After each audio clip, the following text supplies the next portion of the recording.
Hier, c'était une autre décision juridique, c'était le Conseil d'État qui, déjugeant le tribunal administratif, a fait interdire le spectacle de Dieudonné. Vous êtes avocate, est-ce que cette décision du Conseil d'État, vous l'approuvez ?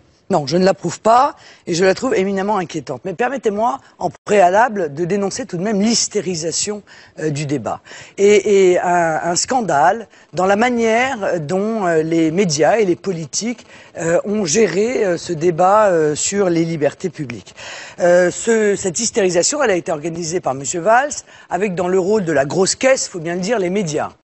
Une sorte de salut nazi inversé, et en quoi... C'est entre le bras d'honneur et le salut nazi, voilà, les deux, c'est ambigu. Un geste proche du salut nazi.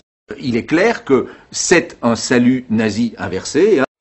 Avec un positionnement scandaleux qui consiste à dire soit vous êtes pour l'interdiction du spectacle de M. Dieudonné, soit vous êtes antisémite.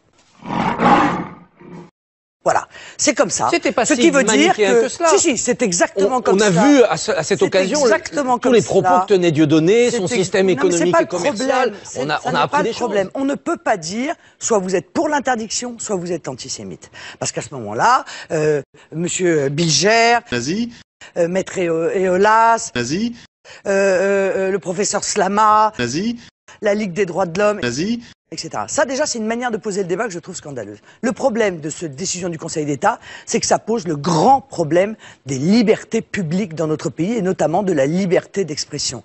Hier plutôt, on a assisté à un bouleversement de l'ordre juridique dans notre pays. Bon, C'est-à-dire qu'une décision d'un juge unique... Au-dessus, c'est le soleil.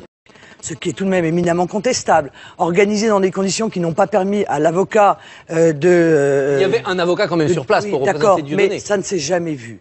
J'espère que la Cour européenne des droits de l'homme condamnera. Ça ne fera que renforcer le fait que la France est le 3e pays le plus condamné en matière d'atteinte à la liberté d'expression, devant la Russie.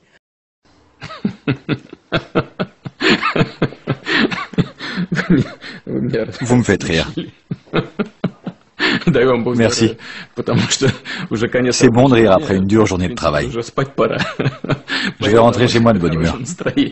Ce qui est tout de même pas extrêmement glorieux. Le Conseil d'État dit que, vu les cas de récidive dans les dérapages antisémites de Dieudonné, il y avait un vrai risque que ce soir, hier, à Nantes, il y ait de tels dérapages. Donc il y a une sorte d'interdiction préventive. C'est une nouvelle jurisprudence. Mais ça s'appelle la censure. Mais je sais que vous la défendez, Monsieur Barnier. J'ai pas de position, je vous interroge. Non, mais vous avez d'ailleurs pris un exemple qui permet de poser le débat. Vous avez dit, ça se régule aussi Internet. Vous regardez la Chine. Oui. Alors admettons qu'on ferme toutes les salles à Dieudonné.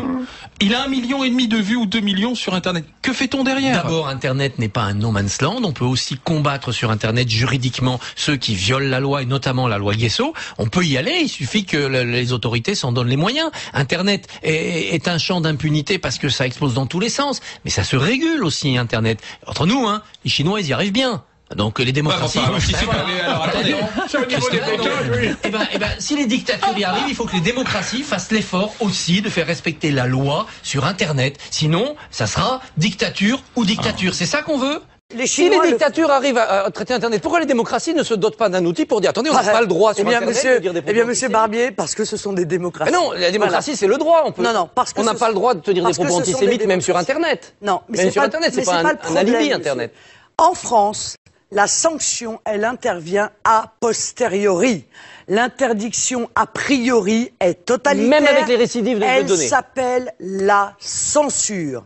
Et moi, ce que je crains, parce que le grave problème qui découle de cette affaire, de cette décision qu'on prend, qui est une décision d'exception, c'est sa généralisation.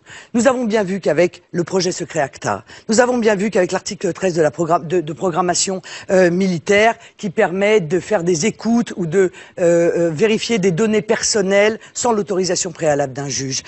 Nous avons bien vu qu'avec le rapport Lescure qui exige que Dailymotion et YouTube soient sous le contrôle du CSA, nous sommes dans une grande opération, face à une grande opération de restriction des libertés et notamment des restrictions des libertés sur Internet. Et ce que je crains, c'est que, au bénéfice, on se serve de M. Dieudonné pour engager un processus de contrôle préalable d'Internet qui me paraît être un outil de liberté au point que je réclame, en ce qui me concerne, que la liberté sur Internet soit constitutionnalisée. Dernier mot, est-ce qu'il faut interdire la quenelle? Quenelle 275. Parce que c'est utilisé par certains pour des démonstrations antisémites. Méfiez-vous, ils sont partout. En l'état du droit français, on va interdire la quenelle alors que le salut nazi n'est pas interdit.